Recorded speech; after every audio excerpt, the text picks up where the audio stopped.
우리 하나님 말씀 같이 보겠습니다. 구약성경 열왕기하 20장 12절 말씀부터 21절 말씀까지 함께 읽겠습니다. 그때에 발라단의 아들 바벨론의 왕 브로닥 발라단이 히스기야가 병들었다 함을 듣고 편지와 예물을 그에게 보낸지라. 히스기야가 사자들의 말을 듣고 자기 보물고의 금은과 향품과 보배로운 기름과 그의 군기고와 창고의 모든 것을 다 사자들에게 보였는데 왕궁과 그의 나라 안에 있는 모든 것 중에서 히스기야가 그에게 보이지 아니한 것이 없더라.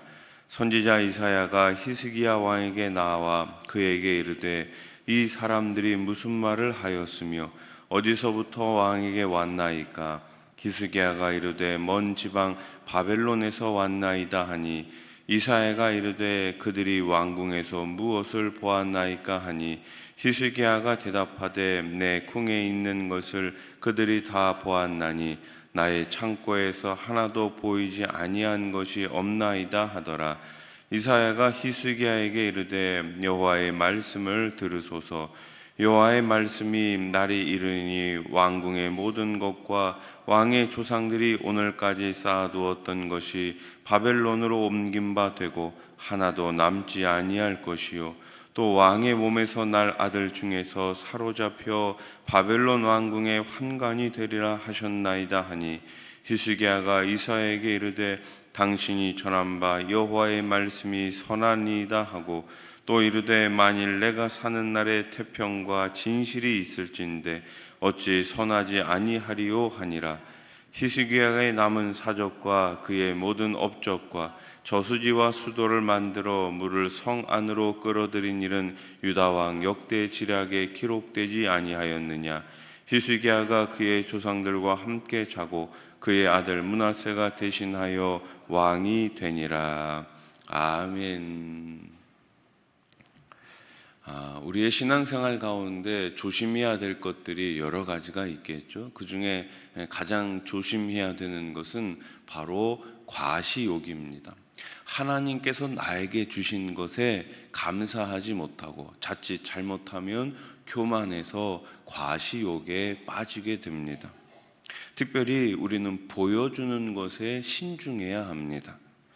사람들에게 모든 것을 보여주어야만 진실하고 정직한 사람이 되는 것은 아닙니다. 절제 없이 무분별하게 보여주고 들춰내는 것은 마귀의 장난입니다. 하나님 앞에서는 숨김없이 다 드러내야 되겠지만 사람 앞에서는 드러낼 것과 숨길 것을 분별할 줄 알아야 합니다. 히스기야 왕은 바벨론 왕이 병문안을 위해 보낸 사신들에게 왕궁의 모든 것을 보여줍니다. 왕궁과 나라의 값진 보물을 남김없이 전부 다 보여주지요. 13절 말씀을 보세요. 히스기야가 사자들의 말을 듣고 자기 보물고에 금은과 향품과 보배로운 기름과 그의 군기고와 창고의 모든 것을 다 사자들에게 보였는데 왕궁과 그의 나라 안에 있는 모든 것 중에서 히스기야가 그에게 보이지 아니한 것이 없더라. 아멘. 무슨 말씀이에요? 다 보여주었다라는 것이죠. 남김없이 숨김없이 다 보여주었다라는 것입니다. 이것은 매우 어리석은 일이었습니다. 히스기야 왕이 보여준 것은 다 바벨론이 탐낼 만한 것들이 아니었겠습니까? 결과적으로 바벨론이 눈독 들이는 먹잇감만 노출된 셈입니다. 성도는 그래서 과시욕을 다스릴 줄 알아야 합니다. 과시욕은 교만에서 나온 것이며 성도를 하나님을 의지하는 마음에서 멀어지게 만듭니다. 나에게 주신 것을 바라보면서 이것이 나를 지켜줄 것이다 이렇게 생각합니다. 아니요, 이것이 나를 지켜주는 것이 아니라 이것을 주신 하나님께서 저와 여러분들을 지켜주시는 것입니다. 가진 것을 자랑하며 과시하는 일에는 마침내 치러야 할 대가가 있습니다. 이사야 선지자는 바벨론의 사신들에 관해 왕에게 묻지요. 14절 말씀을 보세요. 선지자 이사야가 히스기야 왕에게 나와 그에게 이르되 이 사람들이 무슨 말을 하였으며 어디서부터 왕에게 왔나이까? 히스기야가 이르되 먼 지방 바벨론에서 왔나이다. 먼 지방 바벨론, 먼 데서부터 왔기 때문에 괜찮을 겁니다. 아무 문제 없을 겁니다. 아마 히스기야 왕은 그렇게 생각했을지도 몰라요. 그들이 무슨 말을 했는지, 어디서 온 사람들인지, 무엇을 보았는지 이사야 선지자는 꼼꼼히 묻습니다. 이사야 선지자는 의구심을 가지고 신중하고 상세하게 히스기야 왕에게 질문합니다. 왕은 경솔했지만 선지자는 신중한 태도를 유지하고 있습니다. 히스기야 왕도 이런 태도가 필요했습니다. 늘 그래서 성도는 어떤 마음이 필요합니까? 신중한 마음이 필요한 거예요. 말이라고 다 같은 말이 아니지 않습니까? 우리의 행함이라고 다 똑같은 것이 아니지 않습니까? 덕을 세우는 말인지 덕을 세우는 행함인지가 중요한 것입니다. 감정을 따라가지 말고 성령의 인도하심에 따라 신중하게 판단하고 행동하는 것, 이것이야말로 성도들에게, 우리 직분자들에게, 우리 일꾼들에게 필요한 모습이 아니겠습니까? 히스기야의 대답을 들은 이사야는 여호와의 말씀을 선포하지요. 그 말씀은 유다가 바벨론에 의해 멸망하고 조상 때부터 쌓아온 왕궁의 모든 것과 심지어 사람들까지 바벨론으로 옮겨질 것을 예언합니다. 히스기야는 바벨론의 신하들에게 굳이 보여줄 필요가 없는 것들을 보여주는 치명적인 실수를 저질렀습니다. 그 이유가 무엇입니까? 바로 히스기야가 교만했기 때문이에요. 교만은 패망의 선봉이 아니겠습니까? 잠언 16장 18절 말씀 같이 읽어볼까요? 시작. 교만은 패망의 선봉이요 거만한 마음은 넘어짐의 앞잡이니라. 아멘. 교만은 패망의 뭐라고요? 선봉이요. 선봉이 뭡니까? 전투에서, 전쟁에서 가장 앞장선 사람이 선봉 아닙니까? 그런데 교만은 바로 지는 전투, 패망의 선봉이라는 거예요. 어떤 말씀이에요? 교만이 가장 앞장서 나아갈 때 반드시 지게 된다라는 뜻입니다. 히스기야의 과시욕이 나라의 멸망을 불러일으킨 것입니다. 교만과 자기 자랑은 큰 위기를 가져온다는 사실을 우리는 잊어서는 안 됩니다. 그래서 우리는 늘 전쟁에 나갈 때 우리는 늘 사단과의 전투에서 교만을 앞세우는 것이 아니라 무엇을 앞세워야 됩니까? 하나님을 믿는 그 믿음을 앞세워야 하는 거예요. 하나님, 제 힘으로는 안 됩니다. 하나님의 도우심이 필요합니다. 하나님의 은혜가 필요합니다. 그 은혜, 그 믿음 가지고 오늘 이 새벽에 나오신 줄로 믿습니다. 오늘 우리가 이 자리에서 하나님을 바라보는 그 믿음 가지고, 그 은혜 가지고, 그 신뢰 가지고 더욱더 기도의 자리에서 큰 응답 받으시고 승리의 걸음을 걸어가시기를 축복합니다. 히스기야는 이사야의 말을 들은 후 자신의 잘못을 인정하지요. 바벨론의 모든 것을 빼앗길 것이라는 예언도 담담히 받아들입니다. 성경은 히스기야의 이야기를 마무리하면서 그의 업적을 간략하게 소개합니다. 특별히 예루살렘 성 밖에 있는 기혼 세매물을 성 안으로 들어오게 하는 실로한 못으로 끌어오는 지하 터널을 소개합니다. 20절 말씀을 보세요. 히스기야의 남은 사적과 그의 모든 업적과 저수지와 수도를 만들어 물을 성 안으로 끌어들인 일은 유다 왕 역대지략에 기록되지 아니하였느냐. 아멘.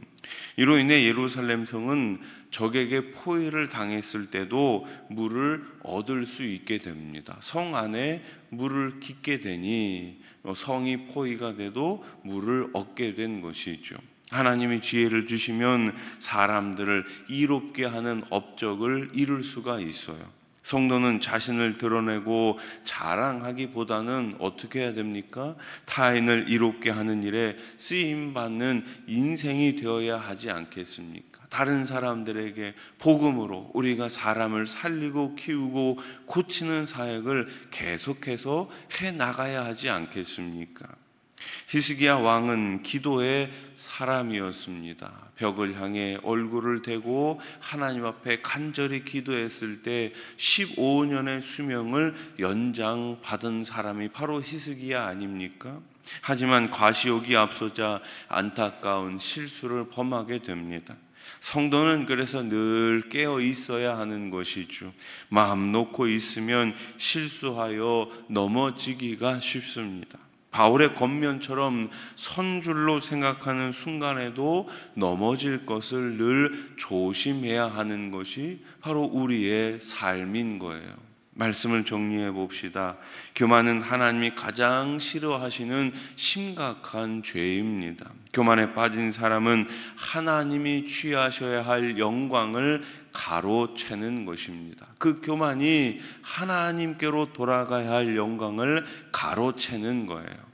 하나님을 높이는 것이 아니라 오로지 자기 자신을 높입니다. 그러므로 여러분의 마음이 은혜에서 미끄러져 교만의 죄악에 빠지지 않도록 날마다 하나님의 말씀으로 나 자신의 내면을 점검해야 하는 것이죠. 베드로전서 5장 6절 말씀을 보십시오. 그러므로 하나님의 능하신 손 아래에서 겸손하라. 때가 되면 너희를 높이시리라. 따라해 보십시오. 때가 되면 높여주십니다. 아멘. 겸손하게 살아가십시오. 그러면 하나님께서 때가 되면 높여주십니다. 그러한 삶을 살아가는 저와 여러분들이 되기를 우리 주님의 이름으로 축복합니다. 기도드리겠습니다. 하나님 아버지, 히스기야 왕은 기도를 통해 가지고 하나님께 자신의 수명을 연장받았습니다. 그러나 그때 다시금 교만의 영이 찾아와 넘어지고 맙니다. 하나님 아버지, 우리가 선줄로 생각하는 그때에 넘어질까 조심하는 우리 모두가 되게 해 주시옵소서. 때가 되면 하나님께서 높여 주시는 줄로 믿습니다. 늘 하나님의 권능의 손 아래에서 겸손하게 신앙생활에 나가는 우리 모든 성도들 되게 해 주시옵소서. 오늘도 그 주님 의지하며 깨어있기 위하여 주님 앞에 나왔습니다. 기도의 자리에서 두 손 들어 기도할 때에 우리 하나님 풍성히 응답해 주시옵소서. 오늘부터 우리 초등부 성경학교가 시작을 합니다. 오가는 길을 안전히 지켜주시고 우리 어린 생명들 한 사람 한 사람 다 하나님의 은혜를 경험하고 구원의 확신 가운데 거할 수 있도록 우리 주님 이번 성경학교를 통하여 꼭 만나 주시옵소서. 이제 주일부터 청년들 국내 단기 선교가 시작을 합니다. 다음 주에는 우리 장년들 필리핀 선교가 있습니다. 우리 하나님께서 어디에 있든지 무엇을 하든지 우리 수원하산 교회가 계속해서 복음을 가지고 전진하는 우리 교회가 되게 해 주시옵소서. 하나님 앞에 귀하게 쓰임받는 우리 모든 일꾼들 무더운 여름에 지치지 않도록 지켜주시고 받은 사명 끝까지 잘 감당해 나갈 수 있도록 우리 하나님께서 영육간에 강건함을 더하여 주시옵소서. 원로 목사님 사모님 이제 내일이면은 귀국을 하십니다. 긴 시간 미국에 계셨는데 돌아오셔도 계속해서 복음의 열정을 통하여서 주님 앞에 더 크게 쓰임받는 아름다운 우리 목사님과 사모님의 남은 여생이 되게 해 주시옵소서. 예수님의 이름으로 기도드립니다. 아멘.